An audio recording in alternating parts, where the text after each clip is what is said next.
Okay. Hey, everybody, this is Adam. Welcome to another week of Damn It, UTP. Stay on brand. You're fired. Hey, everybody, this is Adam. Welcome to another week of UTP Weekly. With us, as always, we have Alex Smith. What's up? Pat Obert. How's it going? Alex Ortberg. Hello. And myself, Adam. I'll be MCC this... Fucking A. I hate recording. Why do you have to make me the MCC? Damn it. I can do it. MC. Hey, everybody. This is Adam. Welcome to another week of UTP Weekly. With us, as always, we have Alex Smith. What's up? Pat Obert. How's it going? And Alex Obert. Fucking A. Hey, everybody. Welcome to another episode of UTP Weekly. We got Alex Smith here. What's up? Alex Ortberg. Hey. Adam Lean. Hey. I'm going to be emceeing this week. My name is Pat Obert. So, we're going to start off with some rapid fire questions, guys. How many instruments do you play? Let's start with Mr. Lean. Ooh, guitar, bass, drums, and bagpipes. 4. Say 4. Wow. Wow. I did not know that. Well, now you know. Why don't you play bagpipes more often in UTP? Come on. I don't know, because they're not well-tempered. Alex, focus on the questions. Talk about this offline. I'm very curious. Cool. Alex Smith, how about you? Well, I play a couple instruments fairly well, and that's voice and guitar. But lately in my teaching endeavors, I've challenged myself with the piano and also picked up the ukulele, which is very similar to guitar, so pretty easy to pick up as a strings player. Awesome. What about you, Alex Ortberg? My main instrument would be drums, and I can also play bass, guitar, piano. I can dabble in stuff like ukulele and mandolin. Ooh. And then I was an ed major in undergrad for about a year, so I learned saxophone, clarinet, flute, oboe, and bassoon as well. Nice. Oh, I played saxophone in 5th grade. Woo! It was great. Sawmill Could I Creek. play any of those instruments right now? No, probably not. But I learned Gotta get my reed wet. Oh, yeah. Embouchure. Nice. I also played a reed instrument in high school. I actually played the clarinet because it was the only instrument that my friend could afford, so I played it with him. I also play bass, which is what I first started on, and then guitar from there, and drums, and you can pick up keys and stuff like that, and singing, and yeah, kind of just dabble in what I can grab. If you had a superpower, what would it be? Let's start with Ortberg. Oh, I think I would definitely fly. Yeah, I don't. That's probably like cop out answer and very cliche, but I don't know. Something about being way high up and being able to see everything seems cool. What if Mr. you could Lean? fly but you were blind? If I could fly, but I was blind. Does he still know where he's going when he's flying? I don't know. You'd have to use your other senses. Would you do it? If I had been like that my entire life, sure. If it was just suddenly I learned how to fly, but now you're blind, probably not. Then no. All right. Fair choice. What about you, Mr. Lean? Oh, I've thought about this a lot. If I had the ability to shake people with no repercussions, people that need to be shook. Consider me shook. Like somebody who's paying with cash, like pennies in front of you at the grocery store. People that just need some sense shooken into them. It's oddly specific. I would shake people. Interesting. I have no words. For Yeah, that. really. Okay, Alex Smith. So I've always wanted to be able to teleport, and I think it's simply because I'm so impatient and I hate waiting to get to places. So if I could just like think myself places, it'd be very convenient. But I probably would gain a lot of weight because a lot of my exercise comes from walking. So Lose those nice biceps. yeah. I have not thought long about this, but I really think it would be super cool to be able to build a railway with my mind and then build steam engines so that I could see old steam engines go around on the railway. That would be my superpower. That's like some Dr. Manhattan stuff. Like, I'm gonna I like build it. this reactor with my mind. Yep. Couple very unique answers. Yes. Yes. And one Yeah, not so unique answer. Favorite flavor of bagel? Alex Smith. Everything. Alex Ortberg. Oh God, I can't. It's Quickly. at Kruger's. I'm sorry, I can't think of the. Rapid fire. And Skip. I know. And Skip. Come on. We need to know. Oh God, I'm at a loss. Oh I'll my just God. I'll just say Asiago. Sorry. Is that really your favorite? No, but I can't think of the. That's not even a Don't bagel. lie. I'm at a Don't lie loss to the for viewers. Adam Lean. Cinnamon with honey. Oh, good choice. Mine would be a classic cinnamon raisin. Mm. What was your favorite high school class, Mr. Lean? I'm gonna say sociology, only because the professor had a very soothing voice. Could hear him talk for hours. Sounds good. What about you, Mr. Ortberg? I have to say band. Typical, probably predictable, but definitely band. Nerd. Oh yeah, absolutely. I'll own it. That's fine. He's gonna fly away from you, Alex. He will. Yes. Blindly. Okay. Alex Smith, what was your favorite high school class? Choir, duh. Oh, nerd. Are you serious? Hey. That's not a class. That's an extra. My favorite class was actually music theory. I took it in senior year in high school, and that was the first time I was actually good at like a class. Music theory really seemed to make sense to me, and I was really bad at math. And I remember all of my teachers were like, "Why are you so terrible at math? You can do this, but you can't do math." And yeah, but it was something that I was good at, and it made me feel good to do it. So yeah, music theory. All right, guys, here's our main topic of the evening. So with everything going on right now and all the concerts being canceled, we're probably all thinking about what we're going to be talking about today, which is the music industry post-corona. Let's see. Let's start with Adam. Adam, what's your thoughts on the industry after this kind of gets a little bit more acclimated to normalize, or even after it's done? Well, I think we've already seen a little bit of a change in trend with a lot of the local breweries and places doing the live streaming of concerts. I think there's going to be a little more investment in the ability to stream shows, maybe doing more intimate shows as we're coming out of this with social distancing still in place. Smaller crowds, more intimate audiences, smaller venues maybe. I definitely think that's a trend we're going to see, which will kind of make it a neater experience, I think, for the concert goer to have that close-up experience with artists. Very good. Yeah, I think that's going to be definitely a big aspect of it. I'm very interested to see how the government's going to step in and make some of these changes, and I'm wondering if they're going to be permanent for a couple of years. It's going to be really interesting to see what makes bands profitable around this time. Right. Because everything has changed. It's been mass audiences before, it's just people being around.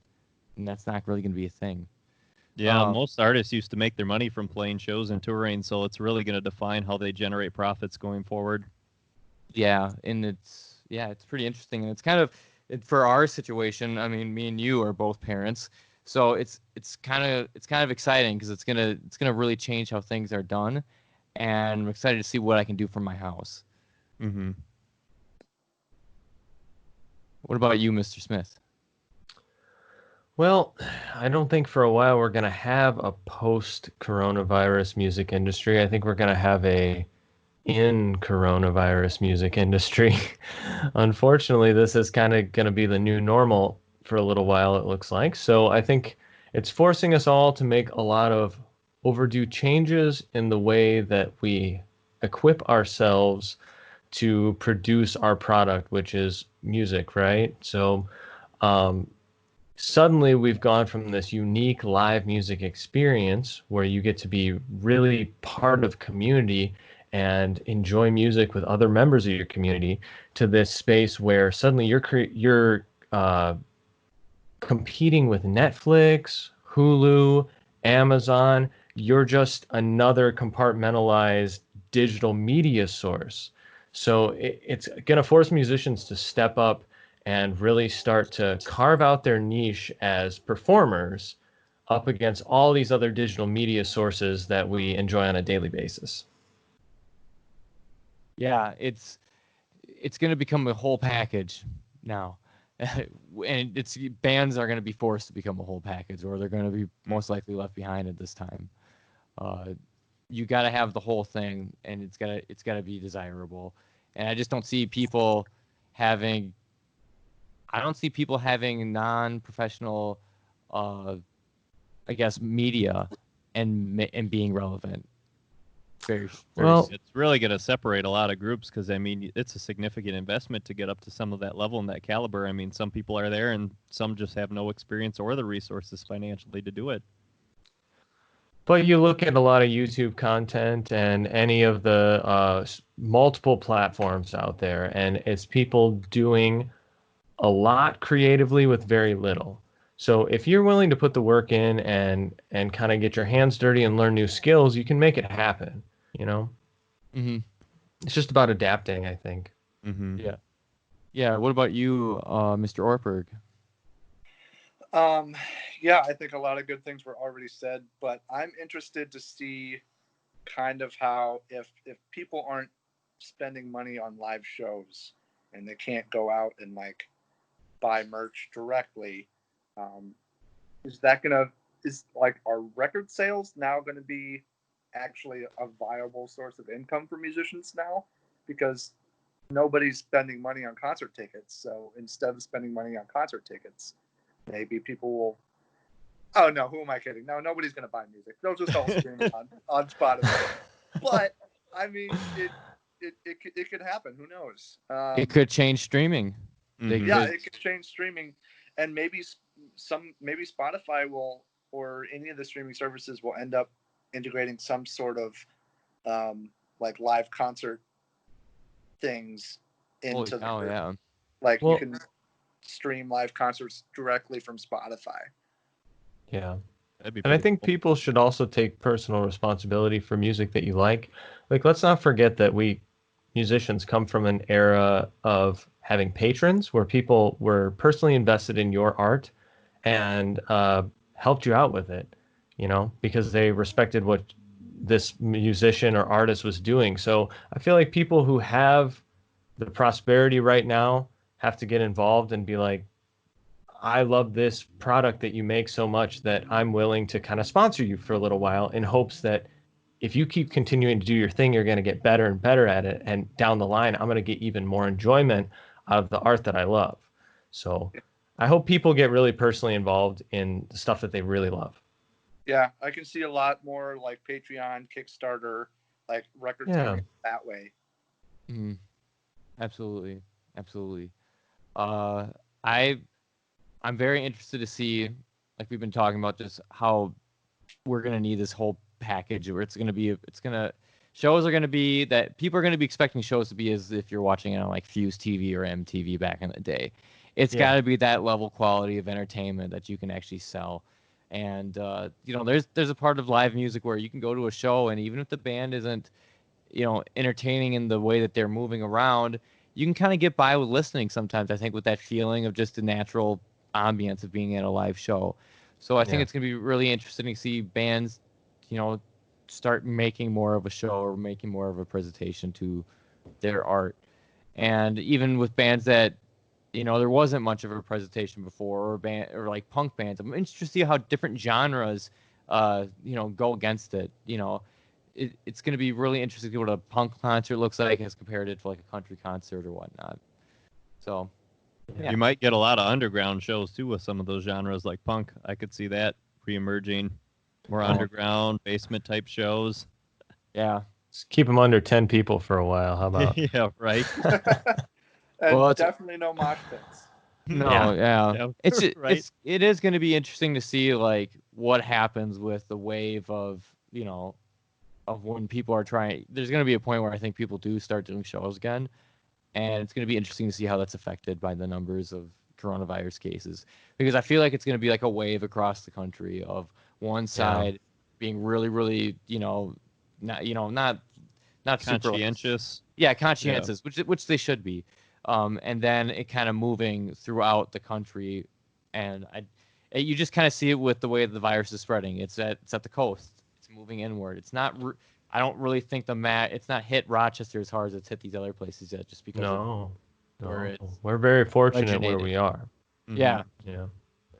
And that's why it's hard to speak to these things, because we are experiencing it on a very fringe level, and by next year we could be experiencing it right at our doorstep. So it's hard to make these predictions, but I think it's important that we try to look at the positive side of things. And yes, there's going to be change, but can it build us up and make us stronger and make us more aware of our role, or will it drive us apart and create even more stress and angst than it already is creating in a lot of people's lives across the whole country?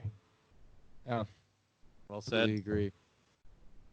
All right. I would like to thank our listeners today. And I'd just like to say stay safe, be safe, stay at home, and watch more of our stuff. So let's get to the social media. Alex? Well, if you want to find us on Facebook, you have to go to Under the Pavilion Band. But if you're searching for us on Instagram and YouTube, it's just Under the Pavilion, and that's 1L to be specific. Also available on all major streaming services. Yes. And right now you get to catch a video of us performing Vega at our Thesis Beer Company show last year.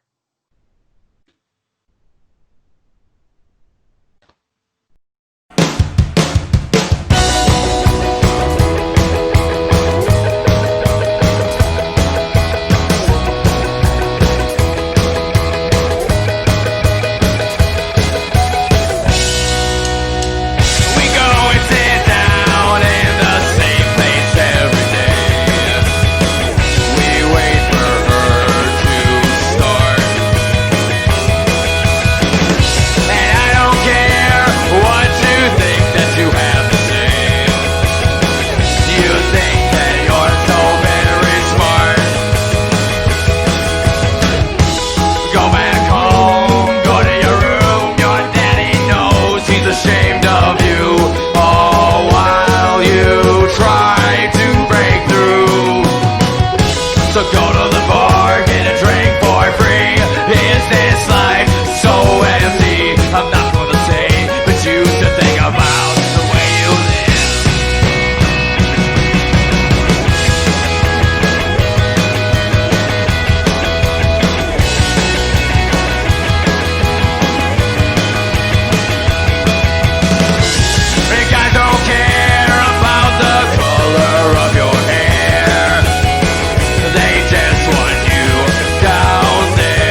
Thank you. We are so happy to be here, honestly. This is a really, really exciting show for us. Thank you, everybody, for coming out and supporting us. Thank you, My Town, My Music, for putting this on. Thank you, Thesis Brewery, Yes. for putting it on. Yes. You guys stick around for Bad Bad Hats. We got a few more songs, but stay for a fantastic band coming after us tonight. Yeah, you try. Try to stay.